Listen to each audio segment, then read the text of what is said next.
আসসালামু আলাইকুম প্রিয় শিক্ষার্থী বন্ধুরা, আশা করি তোমরা সবাই ভালো আছো, নিরাপদে আছো। আমি তানজিরুল হোসেন রাব্বি, প্রভাষক, ফিনান্স, ব্যাংকিং ও বীমা, কৃষি বিশ্ববিদ্যালয় কলেজ। প্রিয় শিক্ষার্থী বন্ধুরা, তোমরা স্ক্রিনে দেখতে পাচ্ছ আমরা আজকে যে টপিক নিয়ে আলোচনা করব, হিসাব বিজ্ঞান প্রথম পত্র তৃতীয় অধ্যায় ব্যাংক রিকনসিলিয়েশন স্টেটমেন্ট বা ব্যাংক সমন্বয় বিবরণী এর পঞ্চম ও শেষ পর্ব। প্রিয় শিক্ষার্থী বন্ধুরা, যদিও এটি পঞ্চম পর্ব, তবে আমি তোমাদেরকে অনুরোধ করব যে আজকে আমরা যে টপিক নিয়ে আলোচনা করতে যাচ্ছি, যে তোমরা জানো যে ইতিমধ্যে আমরা একক জের পদ্ধতির গাণিতিক আলোচনা আমরা যে আজকে করব, তো একক জের পদ্ধতিতে কিভাবে আমরা ব্যাংক সমন্বয় বিবরণী করব সেই সম্বন্ধে ছক আমরা আলোচনা করেছি। এবং আজকের যে টপিক অর্থাৎ একটি একক জের আমরা পদ্ধতিতে গাণিতিক সমস্যা সমাধান করব। তো আজকের এই ক্লাসটি যদি তুমি ভালোভাবে করো, ইনশাল্লাহ একক জের পদ্ধতিতে ব্যাংক সমন্বয় বিবরণীর যত সমস্যা ইনশাল্লাহ তোমরা সমাধান করতে পারবে। তবে আজকের ক্লাসটির সাথে পর্ব 2 খুবই গুরুত্বপূর্ণ। তো তোমরা যদি পর্ব 2 মিস করো, উপরে আই বাটনে দেখো চলে আসছে, উপরে আই বাটনে পর্ব 2 দেওয়া আছে। অর্থাৎ পর্ব 2 আমরা আলোচনা করছিলাম একক জেরের ছক নিয়ে, আর আজকে পঞ্চম পর্ব আমরা ওই একক জেরের গাণিতিক সমস্যা সমাধান করব এবং গাণিতিক পদ্ধতি আলোচনা করব।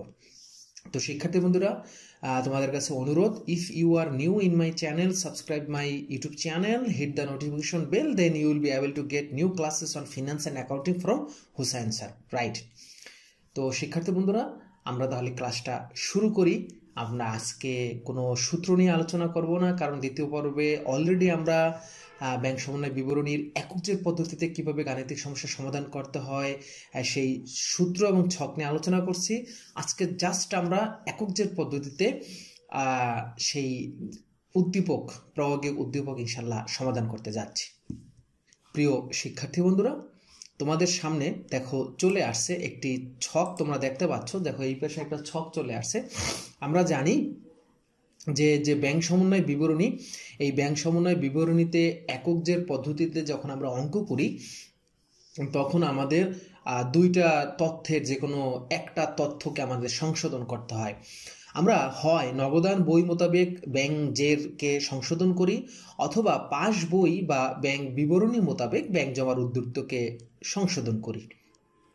দেখো আমাদের এখানে নগদান বই মোতাবেক ব্যাংক জমার উদ্ধৃত দেওয়া আছে 5 লাখ টাকা এবং পাস বই মোতাবেক ব্যাংক জমার উদ্ধৃত দেওয়া আছে 4 লাখ টাকা। তোমরা হয়তো ইতিমধ্যে জেনেছো, যদি দুই বইয়ের তথ্য দেওয়া থাকে সেক্ষেত্রে আমরা সাধারণত দ্বৈত জের বা দ্বিপাক্ষীয় জের বা উভয় জের সংশোধনী পদ্ধতিতে ব্যাংক সমন্বয় বিবরণী করে থাকি। মানে নগদান বইকেও সংশোধন করি, একই সাথে আমরা পাস বইকেও সমাধান করি, দুইটা এবং রেজাল্ট আমাদের সেম হয়। বাট অনেক সময় বোর্ড পরীক্ষায় বা তোমরা তোমাদের টার্ম পরীক্ষা হয়তো দেখে থাকবে যে নগদান বই মোতাবেক ব্যাংক জমার উদ্ধৃত উদ্দীপকে দেওয়া আছে, at the same time pass বই মোতাবেক ব্যাংক জমার উদ্ধৃত দেওয়া আছে, কিন্তু প্রশ্নে চেয়েছে একক জের পদ্ধতিতে সমাধান করো। তো সেক্ষেত্রে হয় আমরা নগদান বইকে সংশোধন করতে পারি, অথবা আমরা পাস বইকে সংশোধন করতে পারি। নগদান বইতে যে সমস্ত ভুল হয়, হিসাব রক্ষকের ভুল, জালিয়াতি, সরাসরি ব্যাংক কর্তৃক আদায় নগদানভুক্ত হয়নি, বা ব্যাংক চার্জ হয়েছে নগদানভুক্ত হয় নাই, ব্যাংক সুদ দিয়েছে নগদানভুক্ত হয় নাই, এই সমস্ত কারণে নগদান বইতে বেশ কিছু সমস্যা থাকতে পারে। আমরা যদি নগদান বই মোতাবেক অঙ্ক করি, তাহলে নগদান বইকে আমরা সংশোধন করব। অন্যদিকে পাস বইতেও বা ব্যাংক বিবরণীর বইতেও বেশ কিছু সমস্যা থাকে, যেমন ব্যাংকের ভুল থাকতে পারে, আমরা চেক পাঠাইছি বাট ব্যাংক চেকের টাকা আদায় করে নাই, বা আমরা চেক ইস্যু করেছি ব্যাংক চেকের টাকা পরিশোধ করে নাই, বা হতে পারে ব্যাংক কর্তৃক সরাসরি আদায় যেটা নগদানভুক্ত হয়েছে বাট ব্যাংকে সরাসরি আদায় যেটা হয়েছে সেটা ব্যাংক হয়তো ভুল করেছে, এরকম বিভিন্ন বিষয় থাকতে পারে।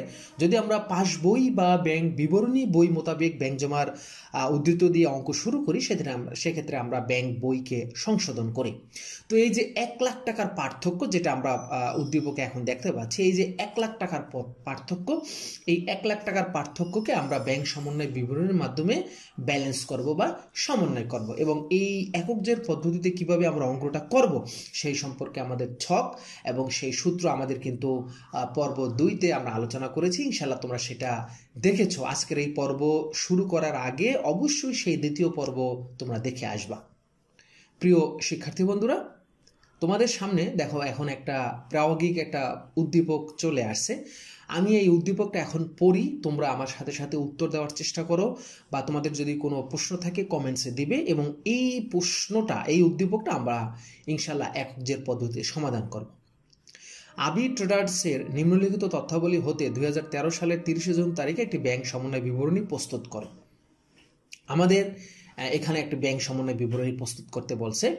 নগদান বই মোতাবেক ব্যাংক জমার উদ্ধৃত আছে 6,725 টাকা এবং ব্যাংক পাস বই বা ব্যাংক বিবরণী বই মোতাবেক ব্যাংক জমার উদ্ধৃত আছে 5,525 টাকা। আমাদের এখানে দুই ধরনের তথ্য দেওয়া আছে, পাস বই মোতাবেকও তথ্য দেওয়া আছে, আবার নগদান বই মোতাবেকও তথ্য দেওয়া আছে। সাধারণত দুইটা তথ্য যখন থাকে সেক্ষেত্রে আমরা দ্বিপক্ষীয় জের বা দ্বৈত জেরে করি, বাট এই অঙ্কটা আমরা একক জেরে ইনশাল্লাহ সমাধান করব। এই মাসে 3,050 টাকার চেক ব্যাংকে জমা দেওয়া হয়েছে, কিন্তু ব্যাংক তা আদায় করেনি।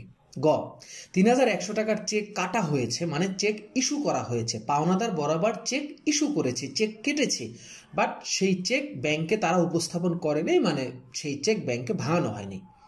ঘ, ব্যাংক এ ব্যবসা প্রতিষ্ঠানের 1,000 টাকার প্রাপ্য বিল আদায় করেছে, কিন্তু সেগুলো নগদানভুক্ত হয়নি। ব্যাংক এ ব্যবসা প্রতিষ্ঠান, মানে আমাদের ব্যবসা প্রতিষ্ঠানে 2,000 টাকার পদীয় নোট পরিশোধ করেছে, যেগুলো নগদান বইতে লেখা হয়নি। চ, 28/6/2013 তারিখে ব্যাংক 800 টাকা লভ্যাংশ আদায় করেছে, কিন্তু নগদান বইতে লেখা হয়নি।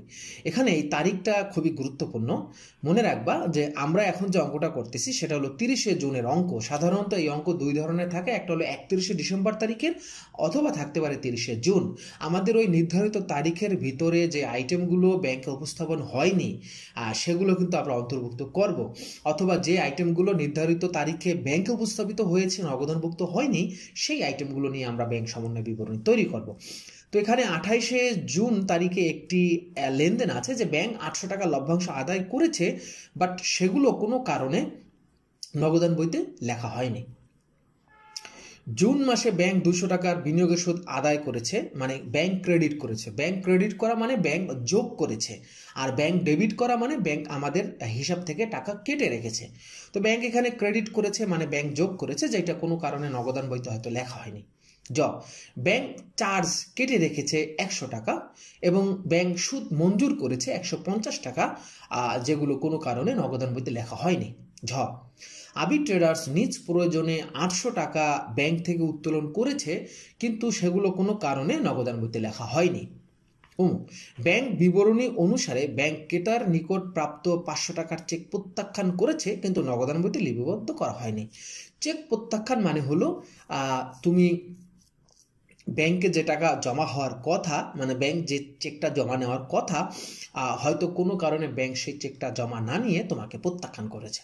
তাহলে এই হলো মোটামুটি আমাদের উদ্দীপক। এখন এটা আমরা একক জের পদ্ধতিতে সমাধান করব।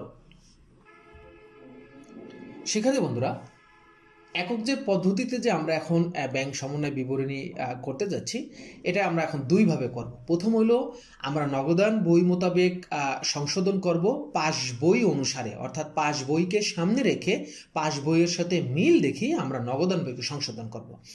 আবার আরেকটা করব আমরা পাস বইকে সংশোধন করবো। অর্থাৎ দুইভাবেই আমি এই একক জের পদ্ধতিতে ব্যাংক সমন্বয় বিবরণী তৈরি করতে পারি, যেহেতু আমাদের দুইটা তথ্যই দেওয়া আছে, নগদান বই মোতাবেক তথ্য দেওয়া আছে, পাস বই মোতাবেক তথ্য দেওয়া আছে। সাধারণত একক জের পদ্ধতিতে যে অঙ্কগুলো পরীক্ষায় থাকে সেগুলো একটা তথ্য দেওয়া থাকে, হয় পাস বই অথবা নগদান বই। তুমি যে কোনো একটা বই সংশোধন করবা, যদি পাস বই থাকে পাস বইকে সংশোধন করবা, যদি নগদান বই থাকে নগদান বইকে সংশোধন করবা। বাট আমাদের এই উদ্দীপকে দুইটা তথ্য দেওয়া আছে, তার মানে তুমি যে কোনো একটা বইকে সংশোধন করতে পারো।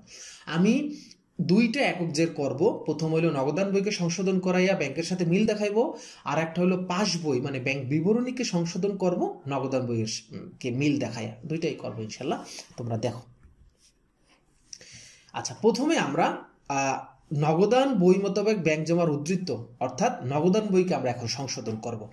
তাহলে আমরা ধরে নেই যে আমাদের উদ্দীপকে দেওয়া আছে নগদান বই অনুসারে ব্যাংক জমার উদ্বৃত্ত, তার মানে এখানে আমাদের পাস বই ঠিক আছে, ব্যাংক বিবরণী বই আমাদের ঠিক ধরে আমাদের অঙ্কটা করতে হবে।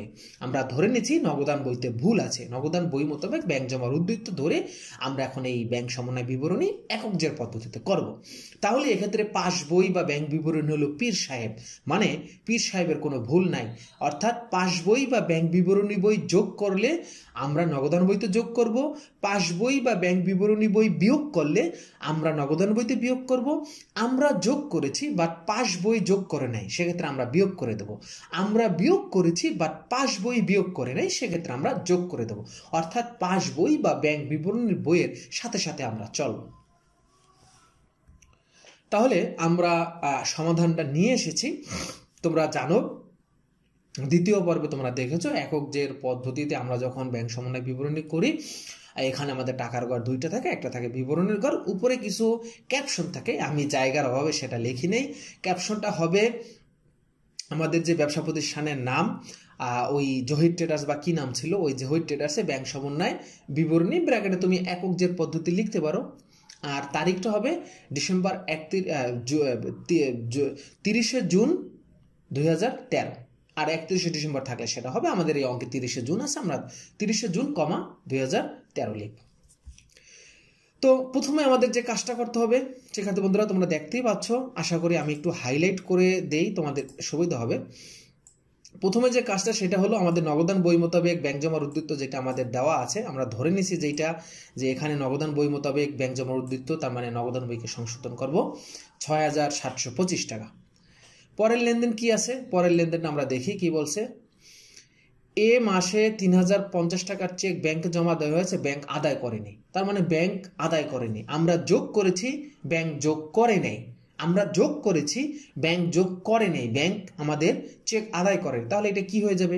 অবশ্যই এটা কি হয়ে যাবে? মাইনাস হয়ে যাবে। তার মানে ব্যাংকে আমরা চেক দিয়েছি, ব্যাংক আদায় করেনি, এটা কি হয়ে গেছে? মাইনাস হয়ে গেছে। গ নাম্বার আমরা দেখি কি বলছে। ৩,১০০ টাকার চেক কাটা হয়েছে কিন্তু ব্যাংক ভাঙায় নাই, তার মানে আমরা চেক ইস্যু করেছি, চেক পাওনাদারকে দিয়েছে। যখন আমরা চেক ইস্যু করি তখন নগদান বইতে আমরা মাইনাস করি, বাট এই চেক ব্যাংকে ভাঙানো হয় নাই, তার মানে ব্যাংক পরিশোধ করেনি, ব্যাংক মাইনাস করেনি। আমরা মাইনাস করেছি, ব্যাংক মাইনাস করেনি, তাহলে কি হবে? যোগ করে দেব। চেক কাটা হয়েছে কিন্তু ব্যাংকে ভাঙা হয় নাই, যোগ হয়ে গেছে। ঘ, ব্যাংক সরাসরি প্রাপ্য বিলের টাকা আদায় করেছে কিন্তু নগদান বইতে লিপিবদ্ধ হয়নি। ব্যাংক সরাসরি আদায় করেছে, তার মানে ব্যাংকে জমা হয়েছে, ব্যাংকে যোগ হয়েছে, তার মানে ব্যাংক যোগ করেছে, আমরাও কি করব? নগদান বইতে যোগ করে দেব। ব্যাংক কর্তৃক প্রাপ্য নোট বা প্রাপ্য বিল আদায় যোগ করে দিয়েছে ১,০০০। ঘ, উম, ব্যাংক ২,৫০০ টাকার প্রদেয় নোট পরিশোধ করেছে, নগদান বইতে লেখা হয়নি। ব্যাংক পরিশোধ করেছে, তার মানে ব্যাংক মাইনাস করেছে, নগদান বইতে কিছু করা হয়নি, তাহলে ব্যাংক মাইনাস করেছে, আমরাও মাইনাস করে দেব। আমরাও কি করব? এটা মাইনাস করে দেব ২,০০০ টাকা। চ, ব্যাংক ৮০০ টাকার লভ্যাংশ আদায় করেছে। ব্যাংক কি করেছে বন্ধুরা? ৮০০ টাকার লভ্যাংশ আদায় করেছে কিন্তু নগদান বইতে লেখা হয়নি। ব্যাংক আদায় করেছে, লভ্যাংশ আদায় করেছে, তার মানে ব্যাংকে জমা পড়েছে, ব্যাংক যোগ করেছে, তাহলে আমরাও কি করব? আমরাও এটা কি করব? ব্যাংকের সাথে সাথে আমরাও এটা যোগ করে দেব। এই যে আমরা ৮০০ টাকা কি করলাম? যোগ করে দিলাম। জুন মাসে ২০০ টাকার বিনিয়োগের সুদ ব্যাংক আদায় করেছে কিন্তু কোনো কারণে সেটা নগদানভুক্ত হয়নি। বিনিয়োগের সুদ আদায় করেছে, তার মানে আমাদের অ্যাকাউন্টে টাকা জমে পড়েছে, আমাদের অ্যাকাউন্টে টাকা বেড়েছে, তার মানে ব্যাংক আমাদের টাকা যোগ করেছে, আমরা ওইটা কি করব? যোগ করে দেবো। যেহেতু ব্যাংক যোগ করেছে তাই আমরাও কি করব? ২০০ টাকা যোগ করে দেব। ব্যাংক চার্জ কেটেছে ১০০ টাকা যেটা নগদানভুক্ত হয়নি, এবং ব্যাংক সুদ দিয়েছে যেটা নগদানভুক্ত হয়নি। তাহলে ব্যাংক চার্জ কেটেছে, তার মানে ব্যাংক মাইনাস করছে, আমরাও মাইনাস করে দেব। এই যে ব্যাংক চার্জ করেছে, আমরাও কি করলাম? মাইনাস করে দিলাম ১০০ টাকা। আর একটা হলো ব্যাংক কি করছে? সুদ দিয়েছে, তার মানে ব্যাংক যোগ করেছে, আমরাও কি করলাম? এই যে ব্যাংক সুদ দিয়েছে নগদান বইতে যোগ করে দিলাম। আবির নিজ প্রয়োজনে 800 টাকা ব্যাংক হতে উত্তোলন করেছে, নগদান বইতে লেখা হয়নি। তার মানে আবির যে ব্যাংক থেকে উত্তোলন করেছে, আবির আমাদের এই ব্যবসার মালিক ব্যবসা থেকে উত্তোলন করছে, তার মানে ব্যবসায় টাকা ব্যাংক থেকে টাকা কমেছে, তার মানে ব্যাংক মাইনাস করছে। আমরাও কি করে দেবো, ব্যাংকের সাথে সাথে আমরাও মাইনাস করে দেবো 800 টাকা। নিয়ম, ব্যাংক 500 টাকা চেক প্রত্যাখ্যান করছে, তার মানে আমরা একটা চেক আদায়ের জন্য ব্যাংকে পাঠাইছিলাম, বাট ব্যাংক সেই চেকের টাকা আদায় করে নাই।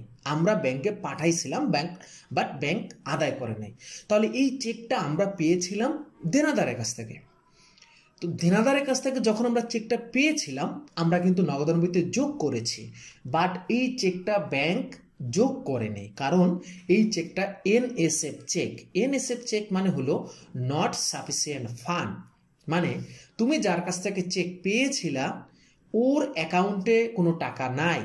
স্বাভাবিকভাবে যখন চেকটা নিয়ে তুমি ব্যাংকে গেলা, ক্যাশিয়ার দেখলো যে তুমি যার কাছ থেকে চেকটা পেয়েছিলে, অর্থাৎ তোমার দেনাদার, তার অ্যাকাউন্টে টাকা নাই। এই কারণে ব্যাংক তোমার চেকের টাকা পরিশোধ করেনি, তোমাকে প্রত্যাখ্যান করছে। তার মানে আমরা নগদান বইতে চেক পাওয়ার পর যোগ করেছিলাম, বাট এইটা ব্যাংক যোগ করে নাই। আমরা যোগ করেছি, ব্যাংক যোগ করে নেই। তাহলে আমাকে এখন কি করে দিতে হবে? রাইট, আমাদেরকে বিয়োগ করে দিতে হবে। এই যে প্রত্যাখ্যাত চেক নগদান বইতে লিপিবদ্ধ হয়নি 500 টাকা। এর পরের কাজ তো আমরা জানি যে টোটাল আমাদের যে এখানে যে টোটাল টাকা আছে, যোগের টাকা সব যোগ করে আমরা এইটার সাথে যোগ করব, এবং বিয়োগের যত টাকা আছে, টোটাল বিয়োগের টাকা যেটা বের হয়েছে, আমরা এখানে একটা ব্র্যাকেট দিতে পারি, বিয়োগের টাকাকে আমরা একটা ব্র্যাকেটে রাখতে পারি। পরে মোট যোগের টাকা থেকে বিয়োগের টাকা দিয়ে আমাদের যে রেজাল্ট বের হবে 5525 টাকা। আমরা শুরু করছিলাম কি দিয়া বন্ধুরা? আমরা শুরু করছিলাম নগদান বই অনুযায়ী ব্যাংক জমার উদ্ধৃত। তাহলে অ্যান্সারটা হবে কি? পাস বই বা ব্যাংক বিবরণী মোতাবেক ব্যাংক জমার উদ্ধৃত। এই যে 5525 টাকা, দেখো এখন এই যে আমাদের মিলে গেছে, দেখো এই যে 5525 টাকা ব্যাংক বিবরণী অনুযায়ী ব্যাংক জমার উদ্ধৃত 5525 টাকা। বাট এইখানে একটা কথা তোমাদেরকে একটু আমি বলে রাখি শিক্ষার্থী বন্ধুরা, এই যে অংশটা, এখানে কিন্তু তোমাদের দুইটাই তথ্য দেওয়া আছে, নগদান বই মোতাবেকও তথ্য দেওয়া আছে, আবার ব্যাংক বিবরণী মোতাবেকও তথ্য দেওয়া আছে। বাট উদ্দীপকে একক জেরের অঙ্কগুলো সাধারণত দুইটা তথ্য দেওয়া থাকে না, হয় নগদান বই দেওয়া থাকে বা পাস বই দেওয়া থাকে। যদি নগদান বই মোতাবেক থাকে তাহলে আমরা যেভাবে অঙ্কটা করেছি সেভাবে করব, উত্তর আসবে পাস বই মোতাবেক, এবং আমরা কিন্তু সেটা প্রমাণ দেখাই যে উত্তর মিলছে। ওকে, এখন আমরা যে কাজটা করব শিক্ষার্থী বন্ধুরা, এখন আমরা যে কাজটা করব, যে এই যে অঙ্কটা আমরা মাত্র করলাম, এই অঙ্কটা কিন্তু আমরা পাস বই মোতাবেক করি নেই, নগদান বইকে সংশোধন করছি। এখন আমরা ধরে নেব অঙ্কটা পাস বই মোতাবেক করলে কি হয়। তাহলে এখন আমরা অঙ্কটা ধরে নিছি যে পাস বই মোতাবেক ব্যাংক জমার উদ্ধৃত আমাদের উদ্দীপকে দেওয়া আছে। আমাদের উদ্দীপকে কি দেওয়া আছে শিক্ষার্থী বন্ধুরা? এখন আমরা ধরে নিচ্ছি যে আমাদের এই উদ্দীপকে এই একটা লাইনে দেওয়া আছে, পাস বই বা ব্যাংক বিবরণী বই মোতাবেক ব্যাংক জমার উদ্ধৃত 5525 টাকা। তার মানে এখন আমরা ধরে নিছি যে আমাদের পাস বই মোতাবেক ব্যাংক জমার উদ্ধৃত যেহেতু দেওয়া আছে, তার মানে আমাদের ভুলটা আছে পাস বইতে। আমরা ব্যাংক বইকে সংশোধন করব, ব্যাংক বইকে আমরা সংশোধন করব, মানে পাস বইকে আমরা সংশোধন করব, নগদান বইতে আমরা কোনো হাত দেব না। এখন নগদান বই হলো পীর সাহেব, নগদান বইয়ের সাথে মিল দেখাই আমরা পাস বইকে সংশোধন করব। তার মানে নগদান বই যদি যোগ করে আমরা পাস বইতে যোগ করব, নগদান বই যদি বিয়োগ করে আমরা পাস বইতে বিয়োগ করব। আমরা পাস বইতে যোগ করেছি, নগদান বই যোগ করে নেই, তার মানে আমরা এখন বিয়োগ করে দেব। আমরা পাস বইতে বিয়োগ করেছি, নগদান বই বিয়োগ করে নেই, তার মানে আমরা যোগ করে দেব। অর্থাৎ একটু আগে যেই কাহিনীটা করেছি অঙ্কটা, জাস্ট এটার উল্টা এখন আমরা করে দেব। তাহলে দেখি, তাহলে প্রথম লাইনটা আমরা লিখব পাস বই মোতাবেক ব্যাংক জমার উদ্ধৃত 5525। পরের লাইনটা দেখি, খ, এ মাসে 3050 টাকার চেক ব্যাংকে জমা দেওয়া হয়েছে কিন্তু ব্যাংক আদায় করেনি। আমরা কিন্তু এখন ব্যাংকের ভুল ধরতেছি, নগদান বইয়ের এখন কোনো ভুল ধরা যাবে না, নগদান বই হলো পীর সাহেব। তার মানে ব্যাংক আদায় করেনি, ব্যাংকে চেক জমা দিয়েছো, ব্যাংক আদায় করো নাই, নগদান বইতে কিন্তু আদায় করা আছে, তাহলে তুমি ব্যাংকে আদায় করে দাও, এই যে যোগ হয়ে যাবে। ব্যাংকে চেক জমা দিয়েছো, ব্যাংক আদায় করেনি, জাস্ট তুমি যোগ করে দাও, ব্যাংকে আদায় করে দাও। গ, 3100 টাকার চেক কাটা হয়েছে কিন্তু ব্যাংকে ভাঙানো হয় নাই। চেক কাটা হয়েছে কিন্তু ব্যাংকে ভাঙানো হয়নি, তাহলে ব্যাংকে ভাঙাই দাও, তার মানে ব্যাংকের চেকটা পরিশোধ হবে।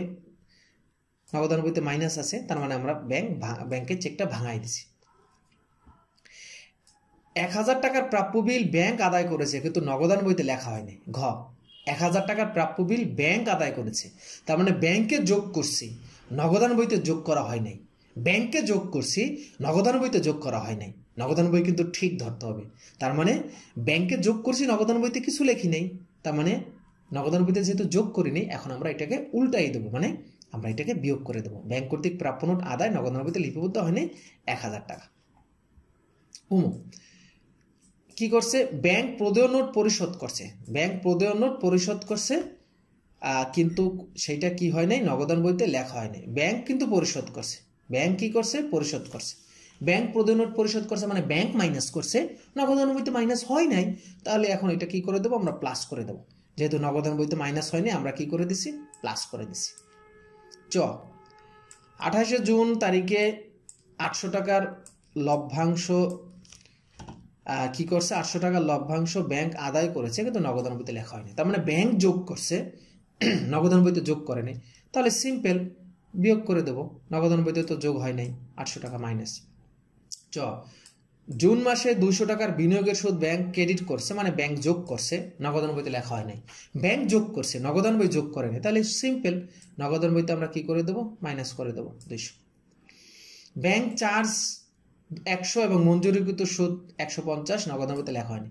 ব্যাংক চার্জ মানে ব্যাংক মাইনাস করছে, নগদান বই মাইনাস করেনি, তার মানে ব্যাংক চার্জটা যোগ হয়ে যাবে, ব্যাংক চার্জটা যোগ হয়ে যাবে। আর মঞ্জুরিকৃত সুদ যেটা আছে ব্যাংক যোগ করছে বাট নগদান বই যোগ করে নেই, তাহলে এটা কি হয়ে যাবে? নগদান বইতে যেহেতু যোগ করে নেই, তার মানে ব্যাংকে মাইনাস হয়ে যাবে। আবির নিজ প্রয়োজনে 800 টাকা ব্যাংক উত্তোলন করছে, তার মানে ব্যাংক মাইনাস করছে, নগদান বই মাইনাস করে নেই, তাহলে ব্যাংকে যোগ হয়ে যাবে। ব্যাংক একটা চেক প্রত্যাখ্যান করছে, তার মানে ব্যাংক টাকা দেয় নাই, বাট এই চেকটা যখন নগদান বইতে দেনাদার কাছ থেকে আদায় হয়েছিল, নগদান বইতে যোগ করা আছে, নগদান বই যোগ করছে বাট ব্যাংক যোগ করে নেই, তাহলে ব্যাংকে যোগ করাই দাও, কারণ ব্যাংকেই তো ভুল, এই যে ব্যাংকে ভুল, তার মানে ব্যাংক আমরা যোগ করছি। এখন এইটা যোগ করে দেবো, যোগের সাথে যোগ হবে 11,975, মোট বিয়োগটা আমরা ব্র্যাকেটে হিসাবে বাদ দিতে পারি 5,250, তাহলে বের হয়েছে কত? 6,750। আমরা অঙ্কটা শুরু করছি ব্যাংক বিবরণী অনুযায়ী ব্যাংক জমার উদ্ধৃত, তাহলে অঙ্কটার রেজাল্ট যেটা আসবে সেটার ক্যাপশন হবে নগদান বই মোতাবেক ব্যাংক জমার উদ্ধৃত 6,775 টাকা। এই যে দেখো, এটা কিন্তু এখন মিলছে 6,725 টাকা। এবং অঙ্কের শেষে আমরা দুইটা জেড টেনে দেবো, দুইটা লাইন টেনে দেবো। তাহলে শিক্ষার্থী বন্ধুরা, আমরা এই যে অঙ্কটা এখন সমাধান করলাম, এটা হলো পাস বই মোতাবেক আমরা ব্যাংক জমার উদ্ধৃতি ধরে সমাধান করেছি। শিক্ষার্থী বন্ধুরা, এখন নগদান বই ও পাস বইয়ের মধ্যে তুলনামূলক আলোচনা আমরা এখন করব। অর্থাৎ আমরা এইখানে যে আমরা একটা উদ্দীপক এখন দেখতে পাচ্ছি, যে উদ্দীপকটা আমরা মাত্র সমাধান করছি, আমরা দেখব যে নগদান বই অনুযায়ী কি হয় এবং পাস বই মোতাবেক কি হয়। সিম্পল বিষয়, আমরা জানি যে যেটা নগদান বইতে যোগ হবে, যদি নগদান বই মোতাবেক অঙ্ক করি যেটা নগদান বইতে যোগ হবে, আমরা যদি পাস বই মোতাবেক একক জেরের অঙ্ক করি সেটা কি হবে? বিয়োগ হবে। তাহলে আমরা সেটা একটু এখন দেখি শিক্ষার্থী বন্ধুরা। আমরা উপরে তোমরা দেখতে পাচ্ছ এই পাশে চলে আসছে নগদান বই মোতাবেক, আর নিচে চলে আসছে এই পাশে পাস বই মোতাবেক। তাহলে দেখো, প্রথম লেনদেনটা আমরা কি করছি আমরা একটু যদি দেখি, হাইলাইট করে যদি তোমাদেরকে দেখানোর চেষ্টা করি। প্রথম যে লেনদেনটা, যে 3,050 টাকার চেক ব্যাংকে জমা দেওয়া হয়েছে কিন্তু আদায় করা হয়নি, তাহলে এই অঙ্কটা যদি নগদান বই মোতাবেক ব্যাংক জমা উদ্ধৃত হতো, তাহলে কি করতাম? যেহেতু ব্যাংক আদায় করেনি, তার মানে আমরা কি করতাম? নগদান বইতে মাইনাস করতাম, কারণ তখন আমরা নগদান বইয়ের ভুল ধরতাম। বাট এই সেম জিনিসটা যদি আমরা পাস বই মোতাবেক অঙ্ক নিয়ে, পাস বই মোতাবেক ব্যাংক জমার উদ্ধৃত নিয়ে যদি আমরা একক জেরের অঙ্ক করতাম, তাহলে কি হইতো? তাহলে কিন্তু এটা কি হয়ে যেত? এটা যোগের ঘরে বসতো। কেন যোগের ঘরে বসতো? কারণ তুমি ব্যাংকে যে চেক জমা দেওয়া হয়েছে, ব্যাংক আদায় করেনি, ভুল তো ব্যাংক করেছে, তাহলে ব্যাংকের ঘরে যোগ হয়ে যাবে। পরেরটা দেখো, 3,100 টাকার চেক কাটা হয়েছে কিন্তু ব্যাংক ভাঙানো হয়নি। যদি এটা নগদান বই মোতাবেক করতাম, তার মানে ব্যাংক মাইনাস করে নেই, আমরা তো মাইনাস করছিলাম, আমরা এটা কি করে দিতাম? প্লাস করে দিতাম। বাট এই সেম জিনিস যদি আমরা পাস বই মোতাবেক করতাম তাহলে ব্যাংক ভুল করছে, ব্যাংকে যেহেতু মাইনাস করে নাই, ব্যাংকে মাইনাস হয়ে যাবে, রাইট। ঘ, ব্যাংক প্রাপ্য বিল আদায় করেছে কিন্তু নগদানভুক্ত হয় নাই, ব্যাংক প্রাপ্য বিল আদায় করছে, তাই না, ব্যাংক যোগ করছে। যদি নগদান বই মোতাবেক করতাম, ব্যাংক যোগ করছে তার মানে আমরাও যোগ করে দিতাম, তখন আমরা ব্যাংকের সাথে সাথে চলতাম। কিন্তু পাস বই মোতাবেক যদি অঙ্ক করতাম তখন কিন্তু জিনিসটা উল্টো হয়ে যাবে। এই যে দেখো, তখন আমরা এটা মাইনাস করে দিতাম, কারণ তখন আমরা নগদান বই মোতাবেক চলতাম। অর্থাৎ প্রাপ্য বিল আদায় করছে, ব্যাংক যোগ করছে, নগদান বই তো যোগ করে নাই, তাহলে আমরা নগদান বইয়ের সাথে যখন চলতাম তার মানে মাইনাস করে দিতাম। একইভাবে পরেরটাও দেখো, ব্যাংক যে 2000 টাকা পরিশোধ করছে, এটা আমরা যদি নগদান বই মোতাবেক করতাম তাহলে কিন্তু এটা মাইনাস করতাম, ঠিক আছে, এই যে মাইনাস করতাম। বাট পাস বই মোতাবেক করলে এটা যোগ করে দিতাম, মানে উল্টা হইবে, ব্যাংক যেটা করতো পাস বইতে নগদান বইতে সেটা উল্টা হবে।